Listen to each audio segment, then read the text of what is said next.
শনিবার সকালে রাজধানীর হাতিরঝিল এলাকায় অনুষ্ঠিত হয় পৌষ মেলা এবং সাংস্কৃতিক উৎসব। এই উৎসবের আয়োজন করে শহীদ লেফটেন্যান্ট সেলিম শিক্ষালয় ও সেলিম কালচারাল ইনস্টিটিউট। সহকর্মী শকত সাগর জানাচ্ছেন এ মেলার বিস্তারিত খবর। শনিবার সকালে রাজধানীর হাতিরঝিল এলাকায় বীর মুক্তিযোদ্ধা আসাদুজ্জামান খান কমপ্লেক্সে অনুষ্ঠিত হয় পৌষ মেলা ও সাংস্কৃতিক উৎসব। ব্যতিক্রমধর্মী এই মেলার আয়োজন করে শহীদ লেফটেন্যান্ট সেলিম শিক্ষালয় ও সেলিম কালচারাল ইনস্টিটিউট। দিনব্যাপী এই মেলার উদ্বোধন করেন প্রতিষ্ঠান দুটির চেয়ারম্যান অবসরপ্রাপ্ত মেজর শাহ আলম। বাংলার ঐতিহ্য, বাংলার সংস্কৃতি এগুলাকে ধরে রাখার জন্য এই ধরনের উদ্যোগ আমি অবশ্যই সাধুবাদ জানাই এবং এই জন্যই আমরা সেলিম কালচারাল ইনস্টিটিউট এবং শহীদ লেফটেন্যান্ট সেলিম শিক্ষালয় যৌথ উদ্যোগে আমরা এই আয়োজন করেছি।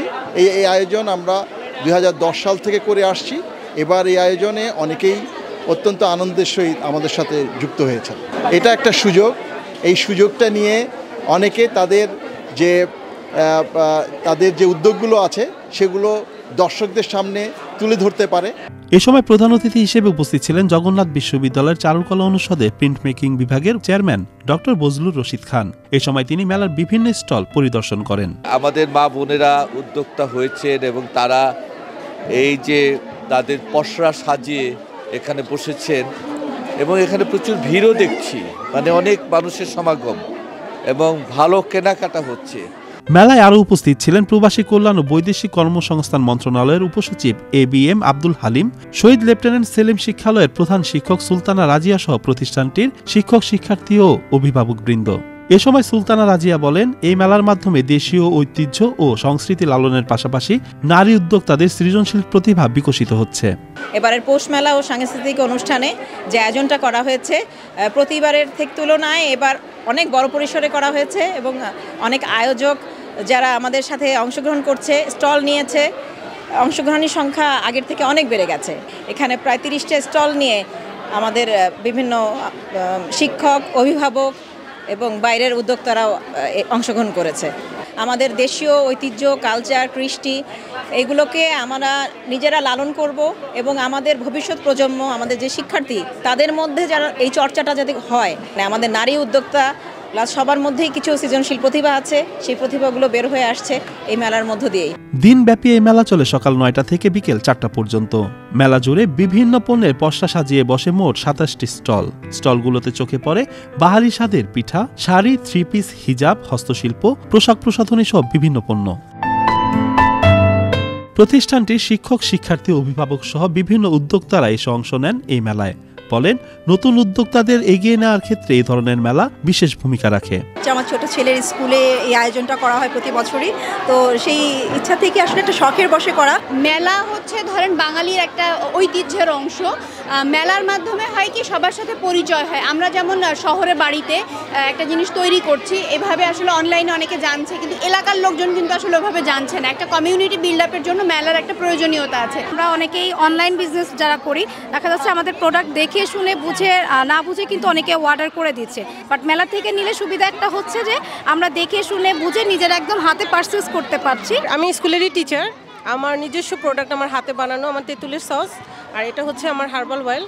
বেসিক্যালি এই দুইটা জিনিসকে প্রেজেন্ট করার জন্য আমি মনে করি নিজের পায়ে দাঁড়ানোটা অনেক বেশি ইম্পর্টেন্ট আমার কাছে মনে হয়।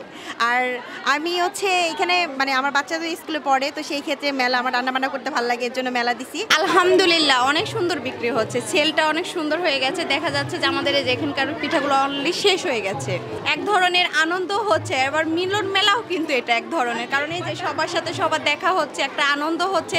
এই সাথে সাথে আমাদের যে শিল্প কলাগুলো সেগুলো কিন্তু আমরা ধরে দিতে পারছি আর কি। এই ধরনের মেলা অনেক বড় একটা বিষয়, কারণ এখানে আসলে যারা নারী উদ্যোক্তা আছে তারা তাদের বিজনেসটাকে ফ্লারিশ করতে পারবে। এদিকে বেলা বাড়ার সাথে সাথে বাড়তে থাকে দর্শনার্থীদের ভিড়। আয়োজকদের এমন আয়োজনে খুশি মেলায় আগত সকলেই। ওই স্টল থেকে খাওয়া দাওয়া করলাম, খাবারের মানগুলো খুব ভালো, যেহেতু হোমমেড খাবার। খুব ভালো লেগেছে, পিঠা কিনেছি, শাড়ি কিনেছি। বিশেষ করে বাচ্চাদের জন্য এই মেলাটা খুবই গুরুত্বপূর্ণ, কারণ আমাদের গ্রামগঞ্জের যে পিঠা, বিভিন্ন ধরনের জামাই পিঠা, তারপরে মেয়েরা শ্বশুর বাড়িতে গেলে বিভিন্ন পিঠা টিঠা তৈরি করে, এগুলো ফুটায় তুলছে। এখন অনেকেই শহরের বাচ্চারা অনেক রকম পিঠা চেনে না। পিঠা উৎসবে অনেক রকম পিঠা আনা হয়, আর এই যে প্রোগ্রামগুলো করে বাচ্চাদের এই যে নাচ গান আবৃত্তি, আমি এটা অনেক ভালো মনে করি। বাচ্চারা অনেক স্মার্ট হয়। অনেক পিঠা আমি খেয়েছি, পাটিসাপটা, বিভিন্ন পিঠা খেয়েছি, অনেক মজা ছিল। খুব মজা লাগছে, আজকে এই অনুষ্ঠানটা খুব ভালো লাগছে। আমি খুব পিঠা খেয়েছি। এই অনুষ্ঠানগুলো হচ্ছে তাতে বাচ্চাদের মেধা এবং বাচ্চাদের বিকাশ অনেক হচ্ছে এবং এদের একটা আলাদা অভিজ্ঞতা হচ্ছে। আমাদের যে ঐতিহ্যটা আছে এগুলো এখন মোটামুটি হারিয়ে যেতে বসেছে, কিন্তু এই বিভিন্ন স্কুলে যদি প্রোগ্রামগুলো করা হয় তাহলে এই পিঠা উৎসবের মাধ্যমে বাচ্চারা যেমন জানতে পারবে, তেমনি বিকশিত হবে আমাদের ঐতিহ্য, বাংলার ঐতিহ্য আরও স্বয়ংসম্পূর্ণতা লাভ করবে। ব্যতিক্রমধর্মী এই মেলায় আয়োজন রাখা হয় সাংস্কৃতিক অনুষ্ঠানের।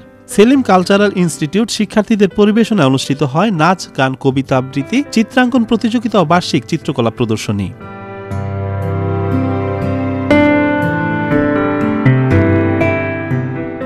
আমরা আজকে এখানে অনেক মজা করেছি। আমাদের স্কুলে একটা প্রোগ্রাম হচ্ছে, প্রতি বছরই এই প্রোগ্রামটি হয়ে থাকে। আমি এখানে একক গান গেয়েছি, অনেক মজা করেছি, পিঠা খেয়েছি এবং আমরা আজকে অনেক আনন্দ করছি। আমার এই প্রোগ্রামে অনেক ভালো লেগেছে, আমি নাচ করেছি। আমি এখানে এসে খুবই আনন্দিত। এখানে এসে আমি অনেক পিঠা দেখেছি, পিঠা সম্পর্কে জানতে পেরেছি।